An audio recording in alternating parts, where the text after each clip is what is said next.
శాండిగాడు పనుకొని నిద్రపోతా ఉన్నాడు మంచం మీద. వాళ్ళన్న మాంసం ఎత్తుకొచ్చి ఇచ్చినాడు. నేను ఎత్తుకొని వచ్చేది చూసి అది మంచం మీద నుంచి దిగే లోపలే నేను పైన అట్టకెక్కించిన. చూడండి, కవరు నల్ల కవరు కనిపిస్తుంది ఆడ సైడ్ బండ మీద. ఇదిగో పైకి ఎక్కిచ్చేసిన. మళ్ళీ ఏం తెలియదని మరి ఈడొచ్చి నిలబడుకున్నా. ఏందో తెచ్చింది మీ ఆడబెట్టింది అని దిక్కి తెలక అట్ట తిరిగింది. ఇంకా కిచెన్లోంచి ఫోన్ అని ఇన్నే పనుకున్నది.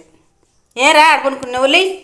నేను లైట్ ఆపేయాలి కిచెన్లో, నాకేం పని లేదురా. ఆళ్ళకి రా, లేపా మారా చాండిపాప. ఇది ఏంటిదంటే నాన్న, లింగాపురం కోడి. గట్టిగా ఉంటాయి తొనకలు, మన నాటుకోడి ఉన్నట్టు. చూడండి, ఇలా అయితే కొట్టించుకొచ్చాడు. ఇదైతే గుండెకాయలండి, ఇది పక్కన పెట్టేస్తున్నా.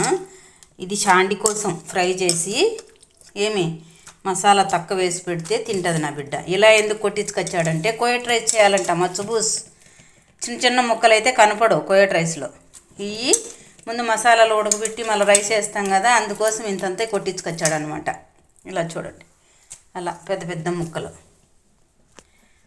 కోయట్ రైస్ అంటే మచ్చబూసు, దాని పేరు మచ్చబూసు. టమాటా వేసి దక్కుసు. ఈ గుండెకాయ శాండికి ఫ్రై. ఇది కూడా తింటుంది కోయట్ రైస్ కూడా, పెద్దగా మసాలా ఏమి ఉండదు. కానీ దానికి అంత ఇష్టం లే, గుండెకాయలు అంటేనే ఇష్టం. చూస్తుంది మాయదారి మల్లిగాడు మా చండిగాడు. ఇది ఫ్రెండ్స్, ఇవాళ మా ఇంట్లో సండే ఫ్రెషల్ అయితే కోయట్ రైస్ మచ్చబూస్. బాయ్ అండి.